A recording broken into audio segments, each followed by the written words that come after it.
Olá, meus amigos do canal Cidadão Celestial, tudo bem com vocês?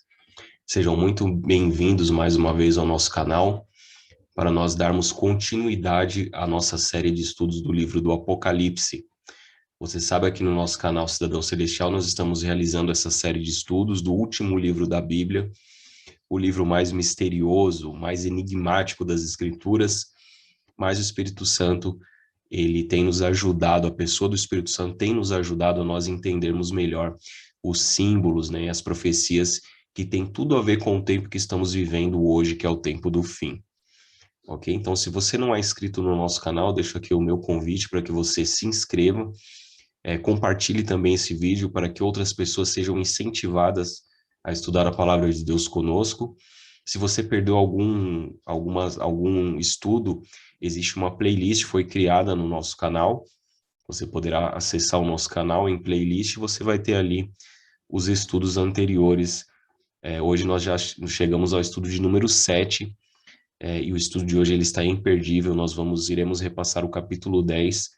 Estamos nos aproximando ali da metade do livro, que é o ápice, né, do grande conflito, e o estudo com certeza vai ficando muito interessante, tá certo? Então, meus amigos, eu queria, como de costume, fazer uma oração aqui para que a gente possa dar início ao nosso estudo. Se você puder, fechar os seus olhos, curve a sua fronte para nós orarmos a Deus. Bondoso Deus, nós te agradecemos, nosso Criador, pela oportunidade que o Senhor nos concede mais uma vez de pararmos um tempo e estudarmos a sua palavra. Te pedimos mais uma vez a orientação do Espírito Santo, que o Espírito Santo se faça presente nesse estudo, abençoe todas as pessoas que estão assistindo e que o Senhor permita, meu Pai, que o nosso coração e a nossa mente estejam aptos para receber a Tua palavra e praticá-la em nossa vida. É o que nós te pedimos e agradecemos em nome de Jesus. Amém. Louvado seja Deus. Então vamos iniciar aí o nosso estudo de hoje. Apocalipse 10, João e o livrinho.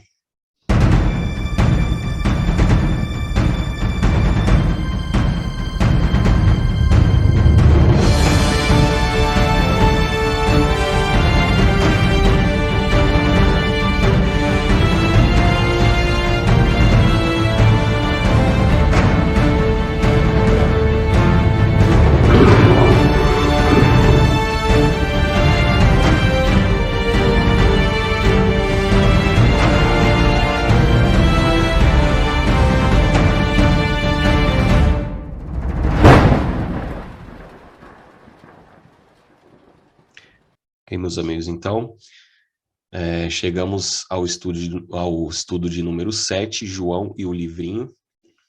Então, nós vamos repassar aqui o capítulo 10, o livro do Apocalipse. Na semana passada, nós estudamos a respeito das 7 trombetas. No último estudo, né, estudamos aí a respeito das 7 trombetas, e agora nós chegamos ao capítulo 10, onde existe ali um intervalo entre o toque da 6ª trombeta e o toque da 7ª trombeta. Assim como aconteceu também numa outra série de 7 que nós estudamos, a respeito dos 7 selos, quando é aberto o 6º selo, existe também um intervalo, né, de um capítulo ali entre a abertura do 6º e o 7º selo, e nas trombetas é a mesma coisa. Então, o que vai acontecer? O Apocalipse ele faz essa pausa para mostrar os acontecimentos que ocorreriam no intervalo entre o toque da 6ª e da 7ª trombeta, que está exatamente ali no capítulo 10, ok? Então, iniciando aí a leitura do primeiro texto bíblico, lá em Apocalipse, no capítulo 10, verso 1, se você estiver com a sua Bíblia aí, você pode acompanhar conosco. O texto diz o seguinte: Vi outro anjo forte descendo do céu, envolto em nuvem, com arco-íris por cima da sua cabeça. O rosto era como o sol e as pernas como colunas de fogo. Então, quem seria esse anjo, né, que João viu?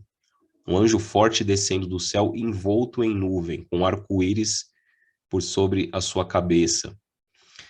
Nós já estudamos aqui no capítulo 4 e 5, quando fizemos o estudo ali a respeito do trono de Deus, que um dos elementos ali que circundam o trono de Deus é justamente o arco-íris, correto? E esses elementos ali, o rosto como sol, as pernas como colunas de fogo, eles nos lembram exatamente a visão que João teve de Jesus Cristo ressurreto. Quando a gente vai lá para o Apocalipse, no capítulo 1, nos versos 13 a 16, a gente lê o seguinte, ó. Apocalipse 1, no verso 13, diz: E no meio dos candeeiros, um semelhante a filho do homem, com vestes talares, à altura do peito, com uma cinta de ouro. A sua cabeça e cabelos eram brancos como alva lã, como neve, os olhos como chamas de fogo, os pés semelhante ao bronze polido, como refinado numa fornalha, a voz como voz de muitas águas. Tinha na mão direita 7 estrelas, e da boca saía uma espada afiada de 2 gumes, e o seu rosto brilhava como o sol na sua força. Então nós temos aqui alguns elementos em paralelo com esse texto que a gente acabou de ler, em Apocalipse 10, verso 1, que nos aponta que esse anjo, na verdade, trata-se do Criador dos anjos, ou seja, o Senhor Jesus Cristo. Ok? Então, este anjo que aparece ali é o próprio Jesus. Então, continuando aqui a leitura do texto, em Apocalipse 10, nos versos 2 e 3, diz o seguinte: E tinha na mão um livrinho aberto, pôs o pé direito sobre o mar e o esquerdo sobre a terra, e bradou em grande voz como ruge um leão. E quando bradou, desferiram 7 trovões as suas próprias vozes. Então aqui é mais uma descrição, um elemento que nos aponta realmente para que esse anjo é o próprio Jesus. Veja que Jesus ele põe o pé direito sobre o mar e o esquerdo sobre a terra. Ou seja, isso demonstra autoridade, poder. Jesus ele é aquele que domina sobre toda a terra, ok? Sobre todo o planeta, né? Está sob o seu domínio, sob o seu comando. E Jesus, então, ele tem ali na mão um livrinho aberto. Que livrinho seria esse? Então, aqui nós temos uma experiência do livrinho doce e amargo, né? E a gente vai entender melhor isso. No verso 8, está escrito: A voz que ouvi vinda do céu estava de novo falando comigo, dizendo: Vai, toma o livro que se acha aberto na mão do anjo, na mão de Jesus, em pé sobre o mar e sobre a terra. Fui, pois, ao anjo, dizendo-lhe que me desse o livrinho. Ele então me falou: Toma e devora-o. Certamente ele será amargo ao teu estômago, mas na tua boca doce como mel. Tomei o livrinho da mão do anjo e o devorei. Na minha boca era doce como mel. Quando, porém, o comi, meu estômago ficou amargo. Então, aqui João ele tem uma experiência onde é pedido para que ele tomasse esse livrinho das mãos de Jesus, um livrinho que estava aberto, das mãos de Jesus Cristo, e Jesus, então, o anjo, disse que ele comesse o livrinho, falou para ele devorar o livrinho, e esse seria amargo ao seu estômago, mas na boca doce como mel. Ou seja, quando ele colocou na boca era doce, quando chegou no estômago se tornou amargo. Então, como que a gente pode entender tudo isso? Veja, este livro que está aberto nas mãos de Jesus Cristo, nós entendemos como sendo o livro de Daniel, ok? Olha que coisa interessante. Por que nós entendemos que este livro é o livro de Daniel? Do livro de Daniel no Antigo Testamento, que é um livro de profecias também. Quando a gente vai para o livro de Daniel, lá no capítulo 12,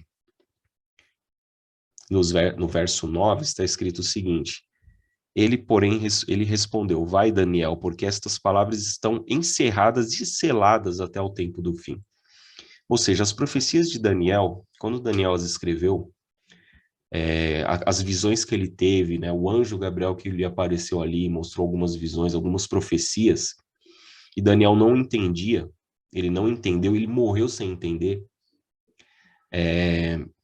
O anjo pediu para que ele selasse o livro, ou seja, um entendimento ao livro de Daniel, ele ficaria selado até o tempo do fim.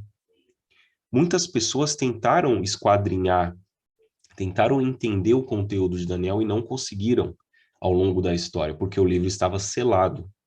As profecias de Daniel, elas têm que ver com o tempo do fim. Nem todas, mas boa parte delas. Quando a gente vai, por exemplo, para ali em Daniel ainda, no capítulo 12, verso 13, diz assim: Tu, porém, segue o teu caminho até o fim, pois descansarás e ao fim dos dias te levantarás para receber a tua herança. Então aqui o anjo está dizendo para Daniel, Daniel, descansa porque essas coisas não são para o seu tempo, é para o tempo do fim, ok? Então este livro que nós vemos ali aberto nas mãos de Jesus Cristo, né, nas mãos do anjo que é Jesus, nós entendemos por ser o livro de Daniel, ou seja, João ele estava recebendo ali as visões, o momento em que esse livro deveria ser aberto, as suas profecias deveriam ser estudadas e entendidas, porque havia chegado então o tempo do fim. Então esse capítulo que nós estamos estudando de Apocalipse, ele vai nos mostrar quando foi que começou o tempo do fim. E você vai entender que o tempo do fim começou há bastante tempo atrás, há quase 200 anos atrás. Vamos entender melhor isso. Este homem, Guilherme Miller, era um fazendeiro batista que dedicou vários anos da sua vida ao estudo das profecias de Daniel. Então, Guilherme Miller, um norte-americano fazendeiro, ele era da religião batista. Este homem foi o precursor aí, digamos assim, da abertura do livro de Daniel. Guilherme Miller, ele tinha ali a sua fazenda, então ele estudava a palavra de Deus desde o começo ali, desde Gênesis, no capítulo 1, verso 1, né? No princípio criou Deus os céus e a terra. Então ele começou estudando a palavra de Deus, estudava verso por verso, capítulo por capítulo, e ele não passava para o próximo texto enquanto ele não entendesse o que ali estava escrito. Então, Guilherme Miller chegou até o livro de Daniel, no capítulo 8, verso 14. Quando nós lemos ali em Daniel, capítulo 8, verso 14, nós temos a profecia das 2.300 tardes e manhãs.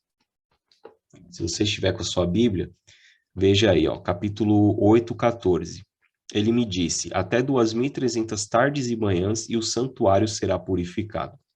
Então, Guilherme Miller, ele leu este texto e ele começou a estudar para ele entender o que significam essas 2.300 tardes e manhãs, o que significa essa purificação do santuário. Você sabe que o Antigo Testamento, ali principalmente os primeiros capítulos, a partir do Êxodo, dos primeiros livros, perdão, a partir do livro de Êxodo, mostra ali a ordem de Deus, né, para que Moisés e o povo de Israel construíssem um santuário, né? O povo de Israel, então, construiu um santuário terrestre, e existia ali todo um ritual de purificação do santuário que ocorria uma vez por ano, ali no povo de Israel. Enfim, se você quer entender melhor isso, eu aconselho você a ler os primeiros 5 livros da Bíblia, que você vai conseguir compreender toda essa ritualística do santuário terrestre no Antigo Testamento, e todos aqueles símbolos ali apontavam para Jesus Cristo, né? Os animais que eram sacrificados, todos os objetos, os utensílios do santuário, eles apontavam para Jesus. Tudo aquilo ali tinha um significado. Nada estava ali por acaso.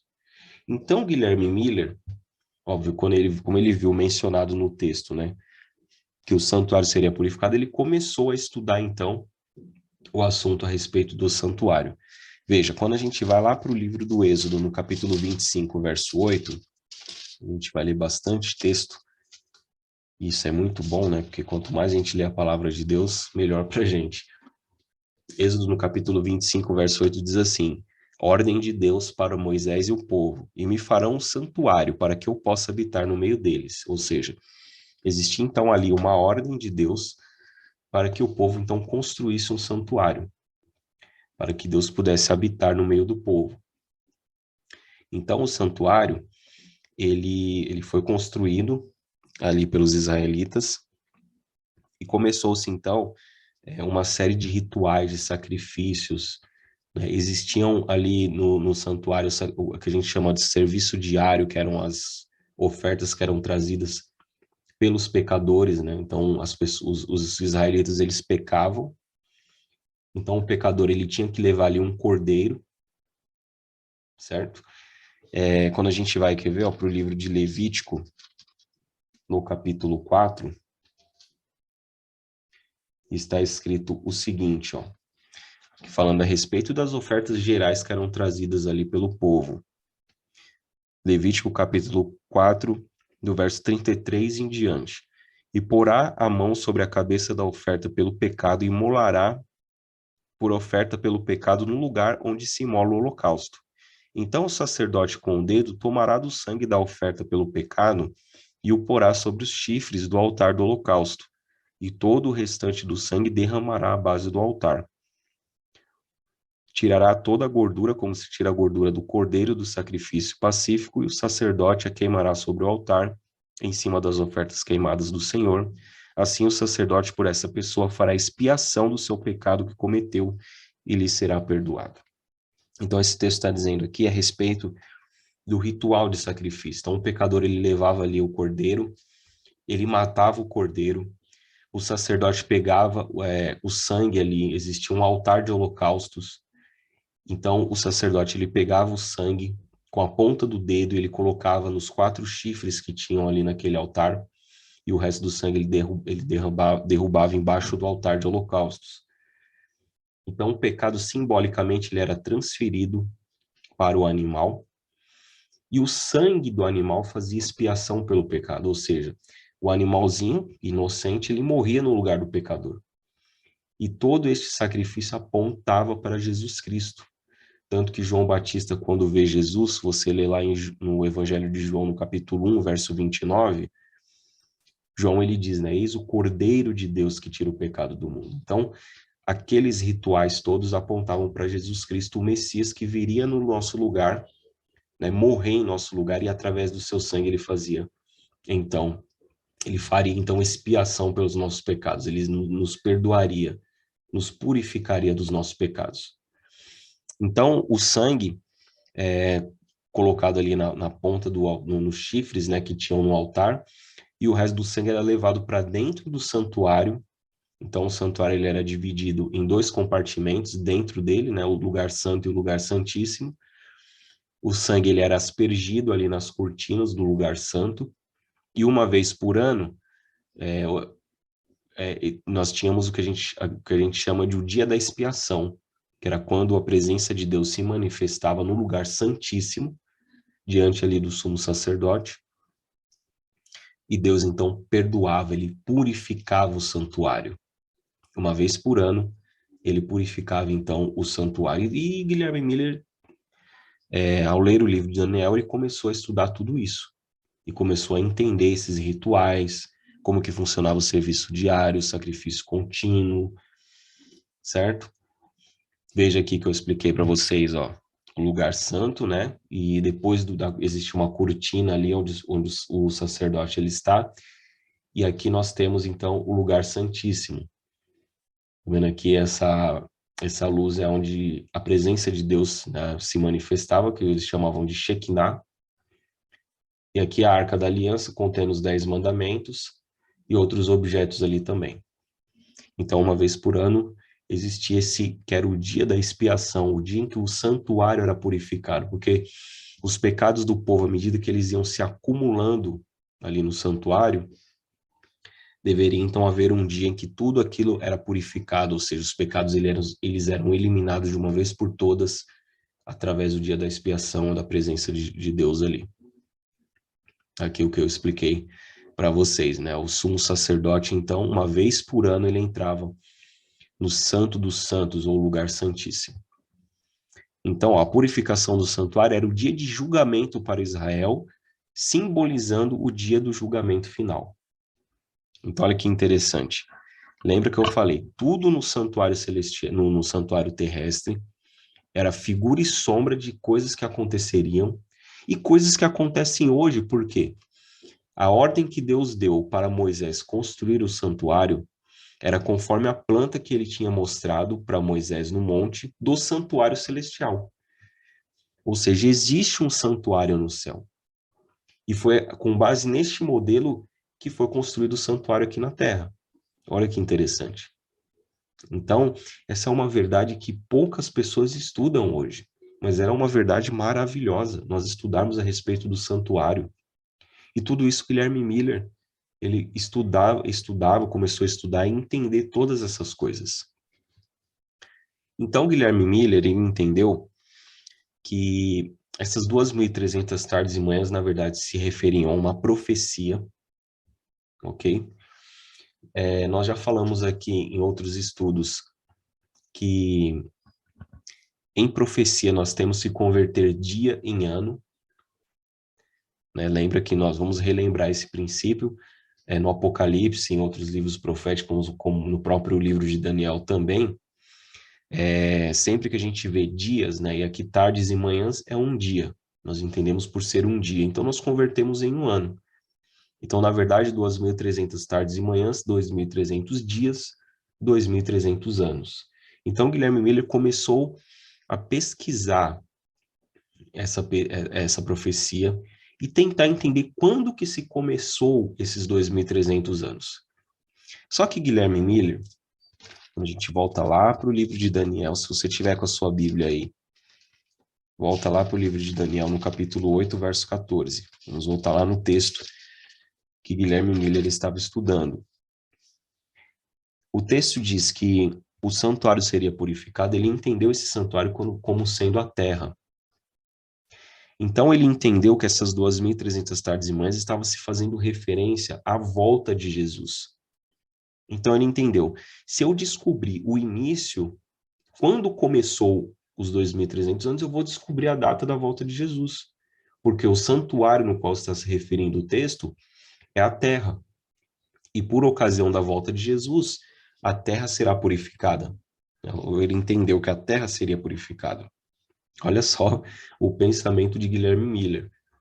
Então ele começou a estudar quando se começaria essas 2.300 tardes e manhãs. E ali, ainda no livro de Daniel, no capítulo 9, dos versos 24 e 25, nós temos a profecia das 70 semanas. Vamos ler o texto para a gente poder entender melhor. Verso 24. 70 semanas estão determinadas sobre o teu povo e sobre a tua santa cidade para fazer cessar a transgressão, para dar fim aos pecados, para expiar a iniquidade, para trazer a justiça eterna, para selar a visão e a profecia, e para ungir o santo dos santos. E o verso 25, sabe e entende, desde a saída da ordem para restaurar e para edificar Jerusalém, até ao ungido, ao príncipe, 7 semanas e 62 semanas as praças, as circunvalações se reedificarão, mas em tempos angustiosos.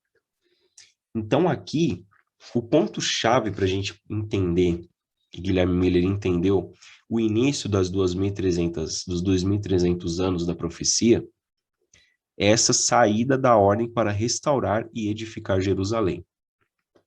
O que seria isso? Daniel, por ser judeu, ele estava cativo na Babilônia. Então, os babilônios, eles invadiram Jerusalém ali nos tempos do Antigo Testamento, destruíram a cidade, destruíram o templo e levaram cativo alguns. Muita gente morreu e outros foram levados cativos para a Babilônia. Porém, esse período de cativeiro, ele estava determinado para encerrar depois de 70 anos. Isso nós lemos no livro do profeta Jeremias. Após esse período, haveria uma ordem para que o povo pudesse voltar para Jerusalém e reedificar a cidade e também o templo. Isso nós encontramos lá nos livros de Neemias, no livro de Esdras. Está vendo como é importante nós lermos a Bíblia? Porque quando a gente lê a Bíblia inteira, você entende tudo isso. Fica mais fácil para você compreender, e principalmente o Antigo Testamento, para você compreender o Apocalipse, você lendo a Bíblia. Então eu faço aqui um convite. Se você não leu a Bíblia ainda, de capa a capa, de Gênesis até Apocalipse, leia, faça planos para ler. Nem que você leia 2, 3 capítulos por dia é suficiente. Faça um ano bíblico. Se você pesquisar na internet, você vai ter esquemas ali, calendários que são preparados para você se organizar e ler a Bíblia ali um pouquinho em pouquinho durante todo um ano. E aí você vai conseguir compreender tudo isso. Então, o Guilherme Miller, ele descobriu que o início das 2.300 tardes e manhãs iniciou-se a partir da saída da ordem desse decreto que o povo de Israel teve ali para voltar a Jerusalém e reedificar a cidade, né? Porque é o que o texto está dizendo. Ó, quando a gente lê de novo lá, sabe, verso 25, sabe, entende desde a saída da ordem para restaurar e edificar Jerusalém. Então, Guilherme Miller, ele descobriu na história que no ano de 457 a.C., o rei Artaxerxes, ele emitiu este decreto, essa ordem, para que o povo então pudesse regressar a Jerusalém e reedificar a cidade, os muros da cidade, o templo e tudo mais. Houve muitas batalhas ali, muitas lutas, né, muita tribulação, porque o texto ele está dizendo aqui, as praças, as circunvalações se reedificarão mais em tempos angustiosos. Quando você lê o livro de Esdras, o livro de Neemias, você vai ver que houve muita oposição ali para que o povo reconstruísse a cidade. Por isso que o texto está dizendo isso. Ok? Então, nós descobrimos aqui o início das 2.300 tardes e manhãs. Os 2.300 anos. Ano de 457. Então, o que seriam essas 70 semanas? 70 semanas, aplicando o princípio de ano, dá 490 anos, certo? O texto ele está dizendo aqui que durante 7 semanas seria o período em que se reedificaria a cidade de Jerusalém, o templo, né, destruído ali pelos babilônios. Então, esse período ele está aqui, ó, no ano de 457, foi quando saiu a ordem para restaurar e edificar Jerusalém, e finalizou-se, então, a reestruturação da cidade em 408 a.C. Então, aqui estão as 7 semanas, convertendo o princípio, utilizando-se o princípio de ano, dá 49 anos. Ok? Depois o texto diz o seguinte, ó, 62 semanas, né, 7 semanas, 62 semanas, as praças se reedificarão. Depois o verso 26, depois das 62 semanas será morto ungido e não estará. Aqui, na verdade, seria interessante a gente voltar para o verso 24, porque, ó, 70 semanas estão determinadas sobre o teu povo, e ali no finalzinho do texto está dizendo, para trazer a justiça eterna, para selar a visão e a profecia, e para ungir o santo dos santos. Então, o que seria esse ungir o santo dos santos? Veja, essas 70 semanas que estão determinadas sobre o teu povo é uma profecia que ela se aplica ao povo de Israel, do Antigo Testamento. Ok? Então, Deus estaria dando ali 70 semanas proféticas, ou seja, 490 anos, para que o povo se arrependesse e se voltasse de todo o coração para Deus. Isso o povo de Israel, ok? Então, essa é uma profecia voltada para os judeus. Então, durante todo esse período ocorreu o quê? A reconstrução da cidade, por misericórdia de Deus, permitiu que o povo voltasse para Jerusalém, reconstruísse a cidade e o templo. Eles concluíram, então, essa reconstrução em 408 a.C.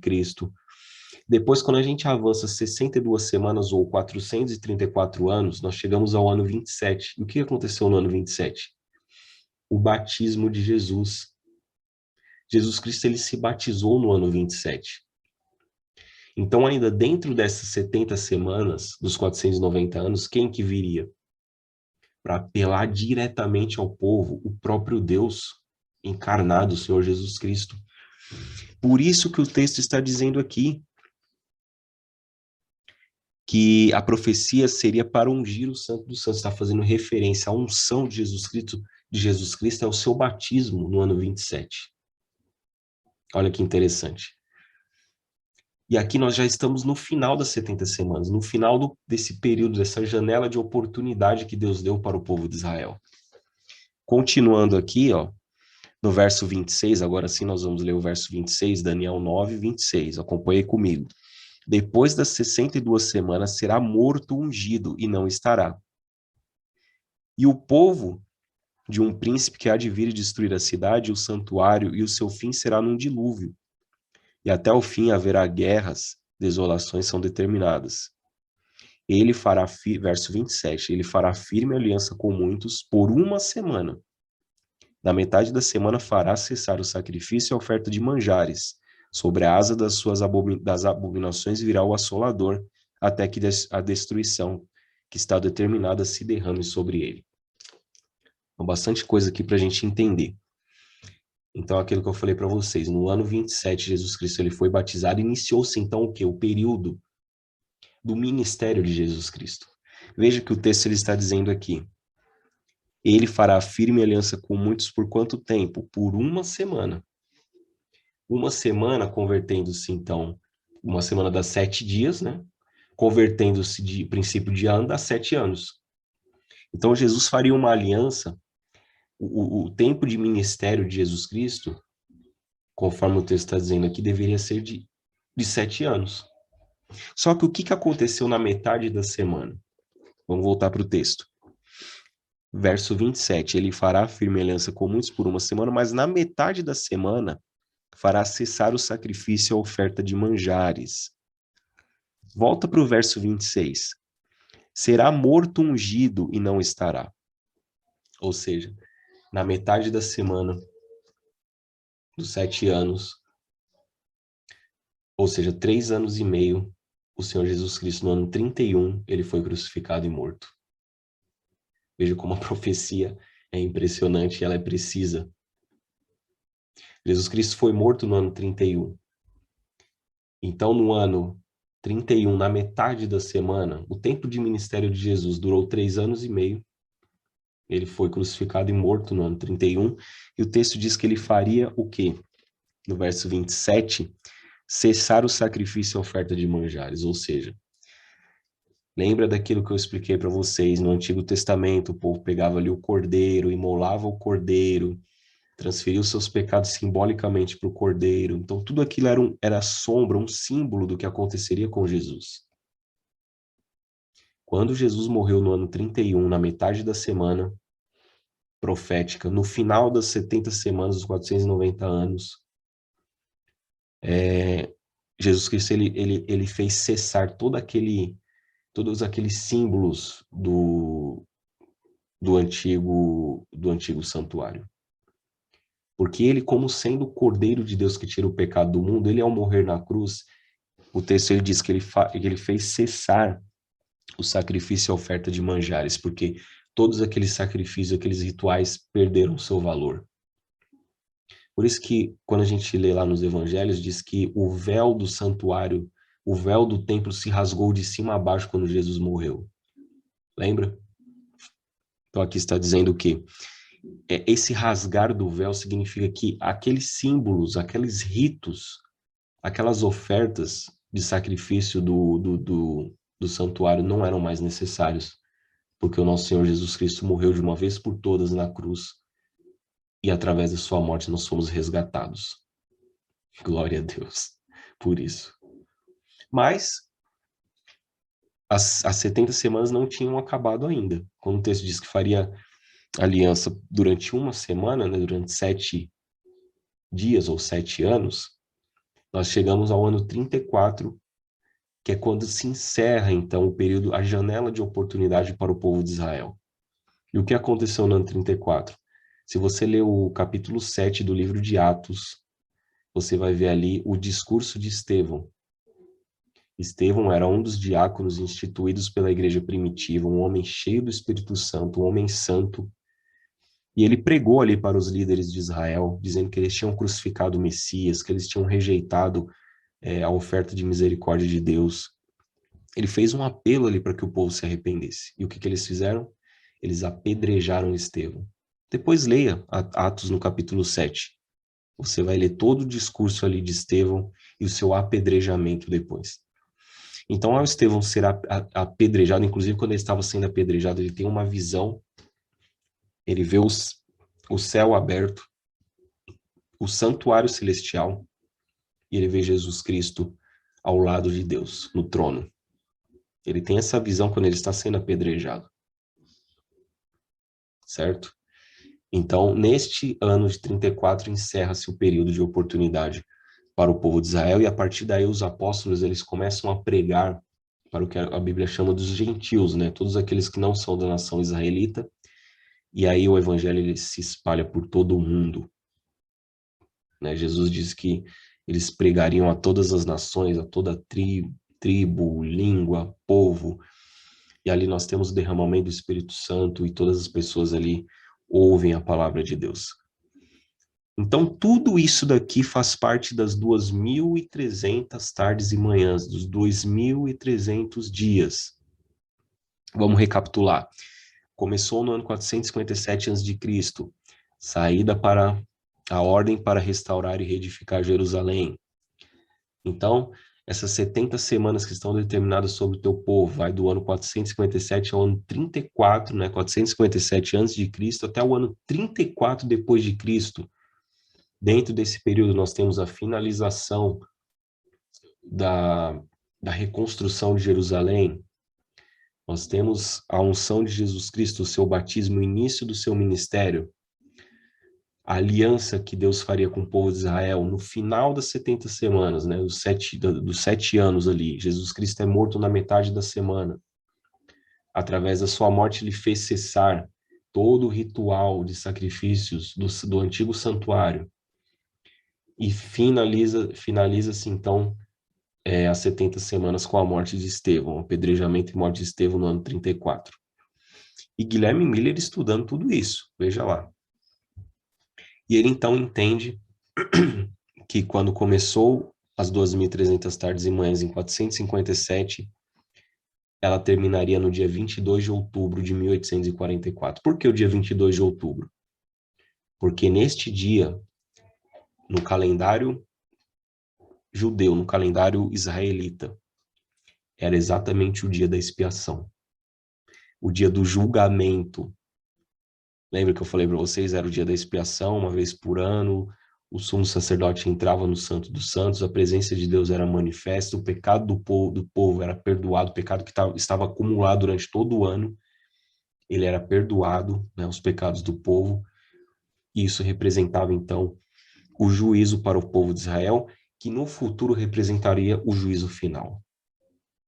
Guilherme Miller entendeu, então, que no dia 22 de outubro de 1844, ao findar-se as 2.300 tardes e manhãs, 2.300 anos, Jesus Cristo voltaria nessa data. Então, este homem, meus amigos, começou a pregar a respeito disso. Jesus Cristo vai voltar em 22 de outubro de 1844. Ele começou a pregar ali por volta de 1840, nos Estados Unidos. E ele fez um grande reavivamento ali nos Estados Unidos. A mensagem acabou se espalhando por todo o mundo.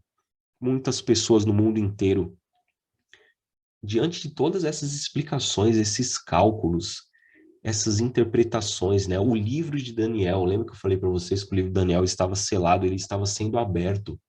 As pessoas conseguiam compreender isso, esses cálculos, essas interpretações tão precisas. E o povo então se convenceu de que realmente Miller estava certo. Jesus voltaria em 22 de outubro de 1844. Então o povo começou a se preparar. Algumas pessoas venderam suas propriedades, porque Jesus voltaria mesmo, então não faria sentido, né? Eles acumularem riquezas, acumularem bens. O povo se encheu de esperança, porque alguns parentes iam morrendo e eles, ao invés de ficarem tristes, eles ficavam felizes, porque dali a pouco tempo Jesus voltaria, os ressuscitaria e eles se reencontrariam. Entende por que a mensagem, aquele livrinho lá que João comeu, ele era doce na boca? Porque era uma mensagem doce, a mensagem da volta de Jesus. Mas é o que aconteceu. No dia 22 de outubro, chegou e Jesus não voltou. E aí houve uma grande decepção, o que nós conhecemos como o grande desapontamento milerita. As pessoas ficaram muito decepcionadas, ficaram muito tristes, choravam e choravam durante toda aquela noite, aquele dia, aquela noite. E eles começaram, mas o que aconteceu? O que nós fizemos de errado, né? O cálculo estava tão bem feito, tudo tão bem estruturado, e realmente, Guilherme Miller, ele fez os cálculos corretos. Só que ele errou o evento. Porque no dia 22 de outubro de 1844, não era o dia da volta de Jesus. outra coisa aconteceria. Vamos entender melhor isso. No dia 22 de outubro de 1844, Jesus Cristo, lembra que eu falei para vocês que o santuário na terra construído por Moisés, pelo povo de Israel no Antigo Testamento, ele era uma planta de um santuário que existe no céu, ok? Esse santuário está lá até hoje, lógico. Então, o que aconteceu no dia 22 de outubro de 1844? Não foi a data da volta de Jesus, mas sim, iniciou-se o julgamento final.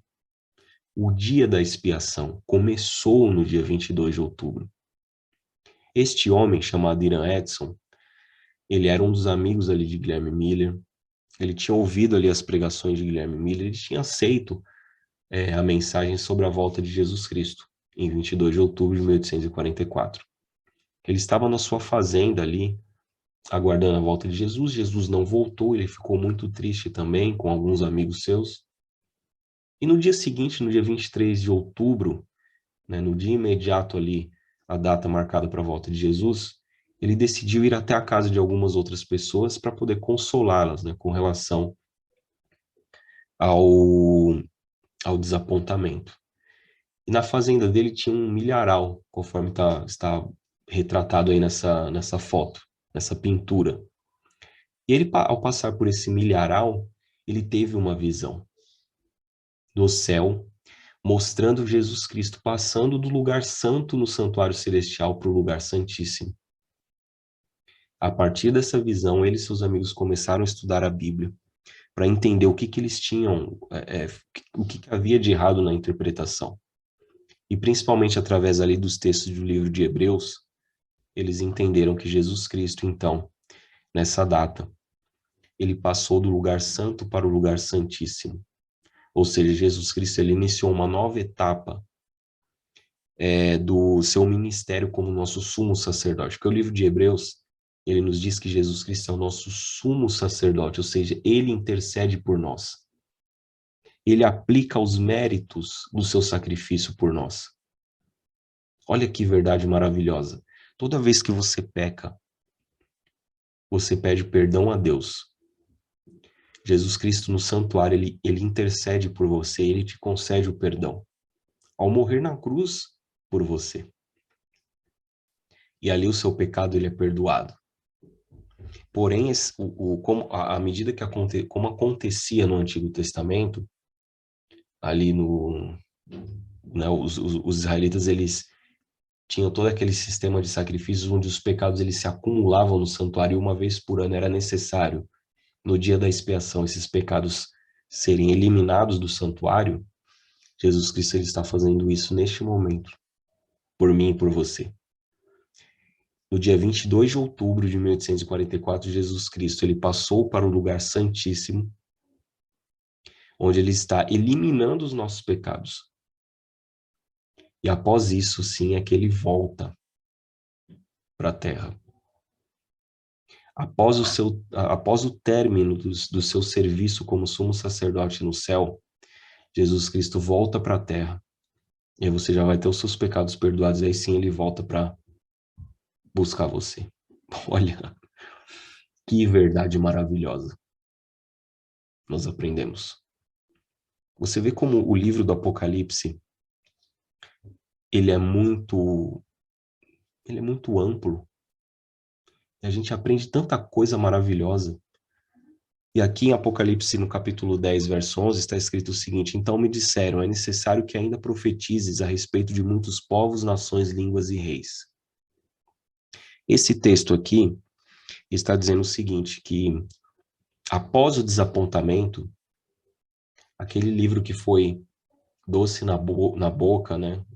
Mas depois ele, quando caiu no estômago, se tornou amargo, ou seja, indicando já o desapontamento. Depois do desapontamento, o que Deus ele fala? Que ainda é necessário que você profetize a respeito de muitos povos, nações, línguas e reis. Então você veja que de todo aquele grupo, após o desapontamento, que pregava a respeito da volta de Jesus em 22 de outubro de 44, né, 1844, esse grupo ele se dividiu em três. Uma parte do grupo continuou marcando data para a volta de Jesus e se dispersou, porque as datas todas foram furadas. Um segundo grupo não quis mais saber de igreja, de religião, de Deus, de nada, apostataram. E um terceiro grupo formou a Igreja Adventista do Sétimo Dia, a igreja na qual eu pertenço, na qual eu sou membro, na qual eu fui batizado. Então, meus amigos, a Igreja Adventista do Sétimo Dia ela foi formada oficialmente em 1863, mas o embrião dela nasceu em 22 de outubro de 1844. Porque aqueles que, assim como Irã Edson, continuaram estudando a Bíblia e entenderam que Jesus Cristo, ele não voltaria, mas sim que ele iniciaria o grande dia da expiação, ou seja, o julgamento final começou em 22 de outubro de 1844, o tempo do fim começou em 22 de outubro de 1844. Essas pessoas que entenderam isso fundaram a Igreja Adventista do Sétimo Dia, em maio de 1863. E esta Igreja Adventista do Sétimo Dia, na qual eu pertenço, ela é que é responsável por pregar o que está lá em Apocalipse, no capítulo 14. Nós vamos ler esse texto depois. Quer dizer, vamos ler agora, né? Eu quis dizer, nós vamos estudar depois o capítulo 14 e entender melhor. Mas ali nós temos as 3 mensagens angélicas. Em Apocalipse, no capítulo 14, verso 6, diz o seguinte: Vi outro anjo voando pelo meio do céu, tendo o evangelho eterno para pregar aos que assentam sobre a terra, a cada nação, tribo, língua e povo. Mesmo que está escrito no Apocalipse 10, verso 11. Dizendo em grande voz: Temei a Deus e dar-lhe glória, pois é chegada a hora do seu juízo. E adorai aquele que fez o céu, a terra, o mar e as fontes das águas. Temei a Deus e dar-lhe glória, por quê? Porque é chegado a hora do seu juízo. O juízo de Deus começou. Veja que o juízo final ele começou em 1844. Neste momento, ele está em transcurso. Existe uma porta aberta no céu, que é a porta do santuário celestial, onde Jesus Cristo se encontra nesse momento, ainda intercedendo por nós, pela humanidade. Só que este momento de intercessão, ele vai acabar. Jesus não vai ficar intercedendo lá para sempre. Haverá um momento em que ele vai sair do santuário. E aí sim vai ser tocada a última trombeta. E a última trombeta representa a volta de Jesus Cristo. Então, meus amigos, nós estamos muito próximos deste dia. Estamos muito próximos deste dia. E quanta coisa interessante nós aprendemos, né? Ao estudar o livro do Apocalipse, ao estudar o capítulo 10. Aprendemos a respeito das 2.300 tardes e manhãs. Aprendemos a respeito da obra de Jesus Cristo no céu, no santuário celestial, intercedendo por você neste momento. Então, assim, não perca tempo.